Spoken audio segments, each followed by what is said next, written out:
மா பசிக்குமா இல்லையா என்ன ஸ்பெஷல்மா?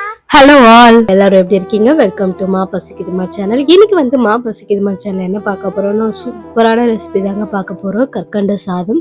இது வந்து திருவண்ணாமலை கோவிலில் வந்து நெய்வேத்தியமா கொடுப்பாங்க. அவ்வளோ டேஸ்டா இருக்கும்.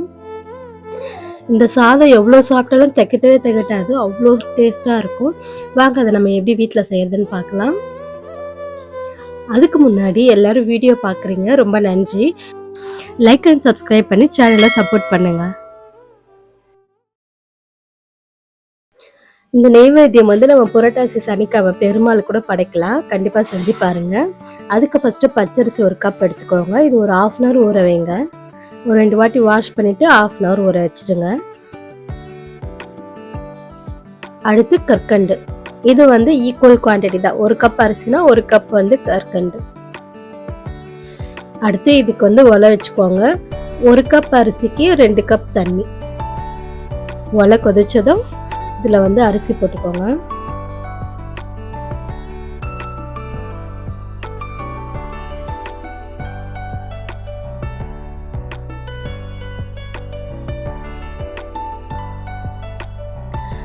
அடுத்து ஒரு சிட்டிகை உப்பு. இது வந்து ஸ்வீட் ரெசிபின்றதுனால நம்ம ஒரு சிட்டிகை உப்பு போட்டுக்கலாம். இதுன்னு இல்லை, எந்த ஸ்வீட் ரெசிபி செஞ்சாலும் அதில் ஒரு சிட்டிகை உப்பு போடுங்க. டேஸ்ட் வந்து நல்லா தூக்கி கொடுக்கும். அரிசி வந்து ஃபுல்லாக வேக வைக்காம ஒரு 70% வேக வச்சு அதுக்கப்புறம் கற்கண்டு போட்டுக்கோங்க. இந்த கற்கண்டு வந்து நீங்கள் பவுட்ரு பண்ணியும் ஆட் பண்ணிக்கலாம், இல்லை அப்படியே போடுறதா இருந்தாலும் பரவாயில்ல, அது வந்து கரைஞ்சிடும். நல்லா மிக்ஸ் பண்ணிகிட்டே இருங்க. கற்கண்டு போட்டதுக்கப்புறம் அடிப்பிடிக்க வாய்ப்பு இருக்குது. ஸோ நீங்கள் வந்து கிளறிட்டே இருங்க. அடுத்து ஏலக்காய்த்தூள். ஏலக்காய்த்தூள் வந்து பொடி பண்ணி போட்டுக்கோங்க. நல்லா மிக்ஸ் பண்ணிவிடுங்க.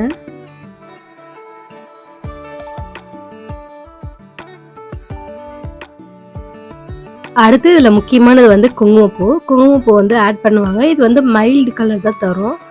இது வந்து ஒயிட்டாகவே தான் இருக்கும். இந்த குங்குமம் போட்டதுக்கப்புறம் கொஞ்சம் மைல்டு ஆரஞ்சாக இருக்கும். நீங்கள் தேவைப்பட்டால் யூஸ் பண்ணிக்கோங்க, இல்லைன்னா விட்டுடலாம். நான் வந்து கொஞ்சம் கலருக்காக கேசரி கலர் சேர்த்துக்கிறேன். இது வந்து ஆப்ஷனல் தான், கேசரி கலர். உங்களுக்கு வேணும்னா யூஸ் பண்ணிக்கலாம், இல்லைன்னா வேண்டாம்.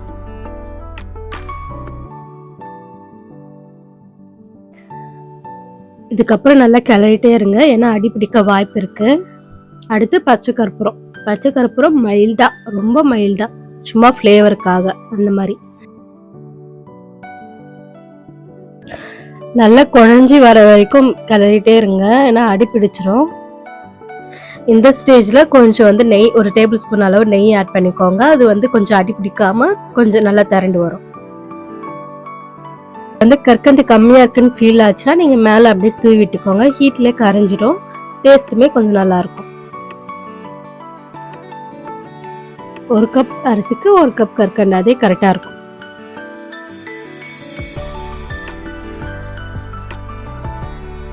நல்லா கிளறி விடுங்க. அடுத்து இது தாளிப்புக்காக ஜஸ்ட் வந்து முந்திரி மட்டும்தான், வேறு எதுவுமே கிடையாது. கொஞ்சமாக நெய், முந்திரி ஒரு 10 to 15 முந்திரி,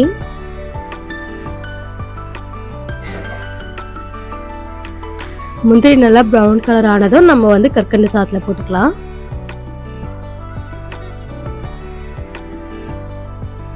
நல்லா கிளறி விடுங்க.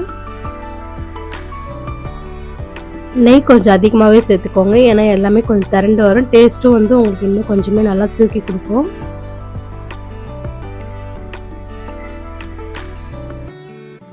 பாருங்க, நல்லா குழஞ்சிருச்சு. இது செய்யறது வந்து ரொம்பவே ஈஸி, அவ்வளோ கஷ்டம்லாம் இல்லை. அரிசி வந்ததும் கற்கண்டு போட்டு கிளறிட்டே இருக்கணும், அவ்வளோதான். இதில் அந்த அளவுக்கு எந்த வேலையுமே இல்லை. ஜஸ்ட் ஒரு 1/2 hourலேயே முடிஞ்சிடும். இந்த புரட்டாசி சனிக்கிழமைக்கு நீங்கள் கண்டிப்பாக ட்ரை பண்ணுங்கள், அவ்வளோ டேஸ்ட்டாக இருக்கும். அவ்வளோதாங்க, இது செய்யறது ரொம்ப ஈஸி. நீங்களுமே வீட்டில் ட்ரை பண்ணிவிட்டு எப்படி இருந்துச்சுன்னு கமெண்ட்டில் சொல்லுங்கள். இந்த வீடியோ உங்களுக்கு பிடிச்சிருந்தா லைக் பண்ணுங்கள், ஷேர் பண்ணுங்கள், சப்ஸ்கிரைப் பண்ணுங்கள். நம்ம இன்னொரு வீடியோவில் பார்க்கலாம். அது வரைக்கும் பாய். நல்லா சாப்பிடுங்க, நல்லதே சாப்பிடுங்க.